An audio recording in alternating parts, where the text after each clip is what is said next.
या जंगलात आज शिरताबरोबर मला वाटतं टेम्परेचर तापमान जे आहे ते 1 ते 1.5 डिग्रीने कमी झालेलं असं वाटतं. इकडच्या इकडे आणि इकडे एसी लावलेला आहे आम्ही नैसर्गिक 60 बाय 40 ची जागा आहे मंडळी फक्त. आणि तुम्ही त्याचं दुसरं टोक पाहूच शकत नाहीत. तुम्हाला सर्व हिरवगारच दिसणार आहे. इतकं घनदाट हे मियावाकी जंगल बनवलेलं आहे. कॅमेरा वर नेणार आहे. सूर्यप्रकाश दिसतोय का बघा. शक्यता कमी आहे. 580 झाडं लावलेली आहेत आणि 2 ते 2.5 वर्ष आयुर्मान आहेत. अच्छा, ह्या इतक्या कमी कालावधीमध्ये इतक्या घनदाट जागेमध्ये आणि जवळजवळ लावलेली असून सुद्धा ही इतकी जोमाने कशी काय वाढू शकली. दुर्दैवाने आमची जागा नाहीये. पण समजा मला वाटतं 10 बाय 10 जरी जागा असली त्यामध्ये देखील झाडं लावावी काय असं आम्हाला आता वाटू लागलंय. नमस्कार मंडळी, मी सुनील डिमेलो वसई. माझ्यासोबत आहेत राकेश सर आणि सुजित सर. मंडळी ही जाणकार मंडळी आहेत. आपण नेहमी आणि बऱ्याचदा वर्तमानपत्रामध्ये वाचलेलं असेल किंवा काही व्हिडिओज पाहिलेले असतील मियावाकी जंगलाबद्दल. बरंच वाचलेलं आहे. मात्र मियावाकी जंगल प्रत्यक्ष पाहायला आम्हाला मिळालं ते राकेश सरांमुळे आणि सुजित सरांमुळे. हे मियावाकी जंगल नक्की काय आहे, ते कसं ते डेव्हलप केलं जातं, तिकडे कोणती फळझाडं फुलझाडं लावली जातात, ही इत्थंभूत माहिती आज आपण घेण्याचा प्रयत्न करणार आहोत. आणि त्यामध्ये आपल्याला मदत करणार आहेत आपले दोन्हीही सर. नमस्कार, तुम्हा दोघांचंही स्वागत आहे. आणि हा आगळा वेगळा प्रयोग तुम्ही येथे वसईला विरार पूर्वेला केल्याबद्दल पुन्हा एकदा तुमचं अभिनंदन आणि धन्यवाद देखील. हा तर आता मंडळी तुमच्या आमच्या डाव्या बाजूला तुम्ही जे पाहताय ते आहे मियावाकी जंगल. तर ही कल्पना कधी आली आणि हे कसं काय सुरू झालं आम्हाला जरा सांगा ना. तर हे आम्ही पण न्यूज वगैरे बघायचो. त्याच्यामध्ये एक आमच्या लक्षामध्ये आलं की आपण पण असं काहीतरी एक प्रयोग केला पाहिजे. जसं की आमच्या लक्षामध्ये आलं की आम्ही पूर्ण आमच्या प्रोजेक्टमध्ये झाडाचा सर्व्हे केलेला. तर त्यावेळी आमच्याकडे लक्षात आलं की आपल्याकडे एवढी झाडं आहेत. बरोबर. आणि ती झाडांची संख्या आम्हाला कमी वाटत होती आणि आपल्याकडे काहीतरी असं फॉरेस्ट असावं अशी डोक्यात कल्पना होती. तर मग ही जापनीज टेक्नॉलॉजी अकिरा मियावाकी सरांची आम्ही संकल्पना ऐकली, पाहिली. त्याच्यानंतर हे आपल्याकडे असावं असं एक डोक्यामध्ये आलं. कारण कमी जागेमध्ये एवढी झाडं. बरोबर. त्यामुळे काय होतं की आपल्याकडे पक्ष्यांची संख्या वाढते, फुलपाखरांची संख्या वाढते आणि वातावरण देखील खूप छान राहतं. त्यामुळे ही डोक्यात संकल्पना आणि करायचा निश्चय आपण केला. आपल्या सेवा विभाग प्रकल्पावर जवळजवळ आमची एक 15 ते 16 एकर जागा आहे. त्याच्यामध्ये जवळजवळ आम्ही मोठ्या झाडांचं आम्ही कॅल्क्युलेशन केलं तर जवळजवळ ती 150 ते 200च्या घरामध्ये होती एवढ्या मोठ्या जागेवर. मग एक लक्षात आलं की बाबा ही आता तुम्ही जागा बघाल तर ही 60 बाय 40 ची जागा आहे आणि याच्यात तब्बल जवळजवळ आम्ही 680 झाडं लावलेली आहेत. आणि ही सगळी भारतीय आपली झाडं आहेत. वड झालं, पिंपळ झालं, काशीद झालं, करण, जांभूळ अशी आम्ही जवळजवळ एक 70 ते 80 प्रकारची झाडं याच्यामध्ये लागलेली आहेत. बापरे. आणि ही सर्व भारतीय आहेत असं तुम्ही? हो, सगळं भारतीय आहे. ओके. मग ह्या झाडांचं आयुर्मान काय आहे सध्या? सध्या ह्या झाडाचं जवळजवळ 2 ते 2.5 वर्ष आयुर्मान आहेत. अच्छा, ह्या इतक्या कमी कालावधीमध्ये इतक्या घनदाट जागेमध्ये आणि जवळजवळ लावलेली असून सुद्धा ही इतकी जोमाने कशी काय वाढू शकली? आता सर कसं असतं, ही झाडं आपण जेव्हा जवळ लावतो तेव्हा ती एकमेकांमध्ये स्पर्धा करतात आणि त्यामुळे ती सूर्यप्रकाशाच्या दिशेने उंच जातात. त्यामुळे ती उंची वाढलेली. ओके. आणि येथे कोणते कोणते पक्षी नव्याने यायला सुरुवात झाली असं आपल्याला वाटतं? आता तसेच आपल्या चिमणी आहे, छोटे छोटे ज्या चिमणीचे प्रकार आहेत ते आपण आता पाहायला मिळतात. कधी कधी पोपट पण पाहायला मिळतात. अरे वा. आणि फुलपाखराचे तर जास्त बघायला. ओके. मग ह्या झाडांची जेव्हा आपण ती लावली झाडं तेव्हा त्यामध्ये किती दिवसांनी कोणतं झाड लावावं, बाहेर कोणती झाडं लावावी, आत कोणती झाडं लावावी, ह्याचं काही गणित आहे, शास्त्र आहे? याचं शास्त्र आहे. त्या पद्धतीनेच आपण कमी जास्त उंची झाडांची सगळी रचना तुम्ही बघू शकता. ओके.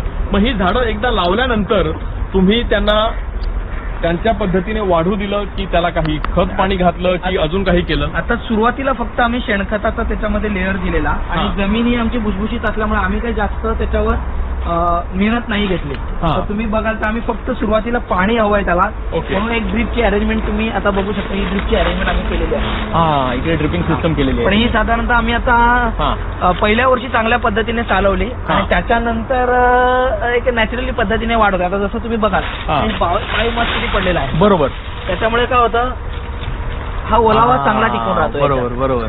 आणि आम्ही याच्यामधली काय बायोमास जास्त काढण्याचा अजून प्रयत्न तिकडे केले. म्हणजे थोडक्यात तुम्ही त्यांना जंगलाप्रमाणे वाढून देता. वाढून देता. म्हणजे मानवी हस्तक्षेप जितका कमी तितका चांगलं. ओके. आणि इथे ना काही फळं झाड, मला केळीची झाडं देखील तिकडे केळी दिसत आहेत. केळी आहे, पेरू दिसेल, फणस दिसेल, आंबा मिळेल. आता हा पेरूचं झाड आहे. हे पेरू दिसते, हे पेरू आहे. हा तुम्ही बघाल तर हा कदंब आहे. कदंब आहे. मागे तुरू दिसते, तुरूचं झाड तुरू आहे. हा अशोका आहे. आपटा आहे का इकडे? हा कांचन म्हणून झाड आहे. कांचन आहे. हे काशिदाचं झाड आहे. आता तुम्ही बघाल तर हा आपला काशिद आहे. बरोबर. हा वड आहे आपला. वड दिसतोय मंडळी. हा वड आहे आपला. त्याला यायला सुरुवात झालेली आहे. एक प्रश्न होता की आता फळझाड तुम्ही जी आहे ती कशी लावली? कलम लावली? नाही, ती आपण एक सगळी देशी पद्धतीमध्ये आपण बियाणे जी उगवलेली आहेत, बियाणे रोपटी तयार करून ती केलेली आहेत. म्हणजे ही सर्व झाडं तुम्ही असं म्हणता की बिया त्या रुजलेल्या आहेत असं? हो, म्हणजे आपण नर्सरीमध्ये पूर्वी रोपं तयार केली आणि त्याच्यानुसार मग आपण प्लांटेशन केलं. अच्छा, ओके. तरी देखील ही खूप मोठ्या म्हणजे जोमाने वाढलेली आहे. हो. त्यांचं बहुतेक हेच असतं ना की एकमेकांची स्पर्धा करण्यामध्ये ते काही वरती. आता हे कसं आहे, जवळ लागून असल्यामुळे एकमेकांची स्पर्धा करून हे सूर्यप्रकाशाच्या दिशेनं उंच वाढतात. बरोबर. आता तुम्ही बघाल तर जवळजवळ 2 वर्षामध्ये आपल्याला हाईट तुम्ही बघू शकता की काही जणांची एक 12 फुटाच्या वरती झाडं आपली गेलेली आहेत. म्हणजे सुरूची झाडं तर उंच वाढतातच, पण इतर देखील वाढलेली आहेत. तुम्ही कॅल्क्युलेशन करू शकता.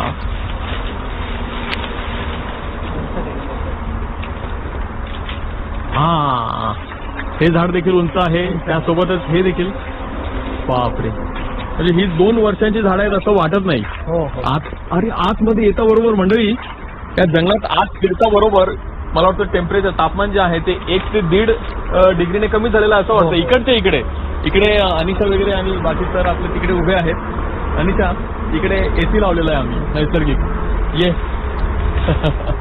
कसं वाटतंय? दुर्दैवाने बघायला मिळत नाही ते इथे आता सर्वांच्या प्रेरणेने बघायला अनुभवायला मिळतंय. दुर्दैवाने आमची जागा नाहीये, पण समजा मला वाटतं 10 बाय 10 जरी जागा असली त्यामध्ये देखील झाडं लावावी काय असं आम्हाला आता वाटू लागलंय. ह्यापासनं मला वाटतं लोक बरीच प्रेरणा घेतील असं वाटतं. कारण काय तुम्हाला फरक काय जाणवलं यामध्ये?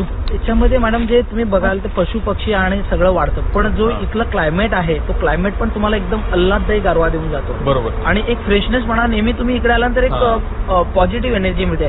आमच्या सेवा विवेक प्रकल्पाला जेवढे पाहुणे भेट देतात तर त्यांना आम्ही आल्यानंतर हे सगळं दाखवतो आणि सगळ्यांनी आल्यानंतर एक फील व्यक्त केलेलं काही इथे काहीतरी आल्यानंतर वेगळा फील आम्हाला मिळतो.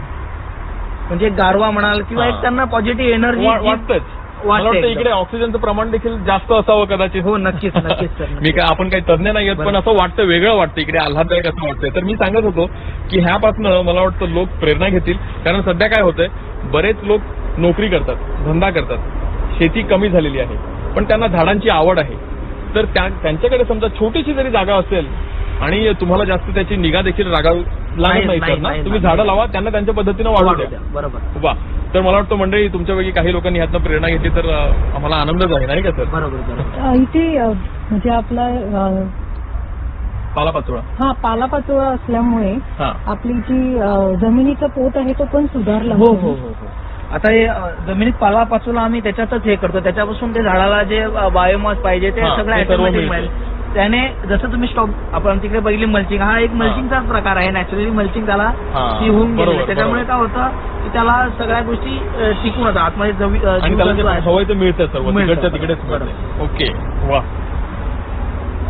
1 मिनिट मी तुम्हाला दाखवतो आतमधलं दृश्य कसं आहे ते. हे बघा, जरी ही जागा, सर तुम्ही किती सांगितलं, किती बाय किती आहे? 60 बाय 40 ची जागा आहे. 60 बाय 40 ची जागा आहे मंडळी फक्त. आणि तुम्ही त्याचं दुसरं टोक पाहूच शकत नाही, तुम्हाला सर्व हिरवगारच दिसणार आहे. इतकं घनदाट हे मियावाकी जंगल बनवलेलं आहे. आणि ह्याचं श्रेय जात आहे ते राकेश सरांना. आपला आमच्या पाठीमागे जी आपली संस्था आहे आणि त्यांचा मानस आहे की हे बेंबू प्लांटेशन बघावं. काही सोसायटी असतील, शहरामध्ये जागा असतील, तिथे यांनी हा करावा आहे. आम्ही प्रायोगिक तत्वावर केलेला आहे, जेणेकरून याचा दुसऱ्याला प्रेरणा घेता येईल. बरोबर. आणि कोणालाही बघायचं असेल तर आपल्या प्रकल्पावर तुम्ही येऊ शकता बघण्यासाठी. मंडळी पहा हे जंगल. मी तुम्हाला असं आजूबाजूने दाखवलं, पण आता मी कॅमेरा वर नेणार आहे. सूर्यप्रकाश दिसतोय का बघा, शक्यता कमी आहे. फक्त 2 ते 2.5 वर्षांचं हे जंगल आहे, मियावाकी जंगल आहे. वा, अप्रतिम. तर समजा कोणाला हे असं मियावाकी जंगल बनवायचं असेल हा. तर त्यांना तुम्ही काय टिप्स द्याल? पहिलं तर याचं एक तत्व आहे की आपल्याला जी झाडं लावायची आहेत हा. ती आपल्या भारतीय वंशाची देशी. झाडं, देशी झाडं लावायची आहेत. ओके, आणि ती त्यांच्याकडे कशी जागा आहे त्या पद्धतीने ते त्याचं नियोजन करू शकतात. ओके. आणि ह्याला सुरुवातीला आता सर्वांनाच हे ड्रिपिंग वगैरे शक्य असेल असं नाहीये. आता आमच्यासारखे असतील ज्यांना छोट्याशा जागेत लावायचं असेल बरोबर. तर त्यांनी कोणती झाडं निवडावीत असं आपल्याला वाटतं?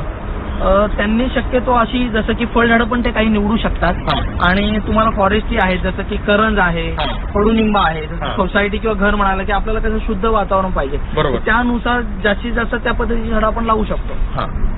ओके. तुळस देखील आहे इकडे मला वाटतं.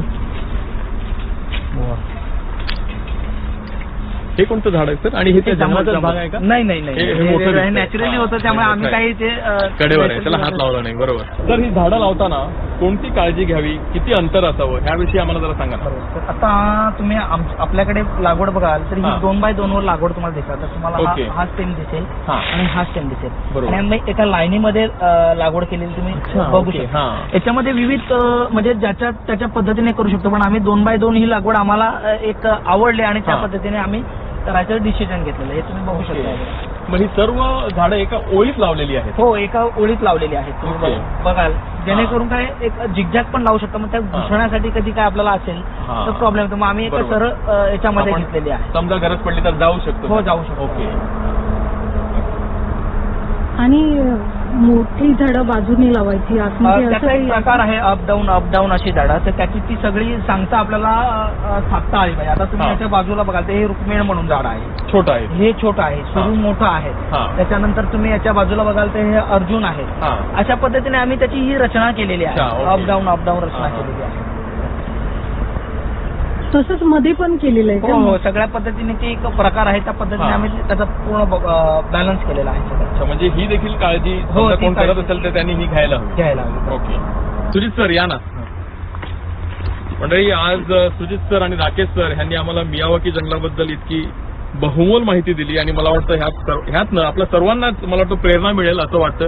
इतकं मोठं नाही, ह्यापेक्षा छोटं जरी असलं, ह्याचा पावभाग जरी आपण जंगल बनवू शकलो तरी देखील पर्यावरणाला नक्कीच फायदा होईल असं मला वाटतं.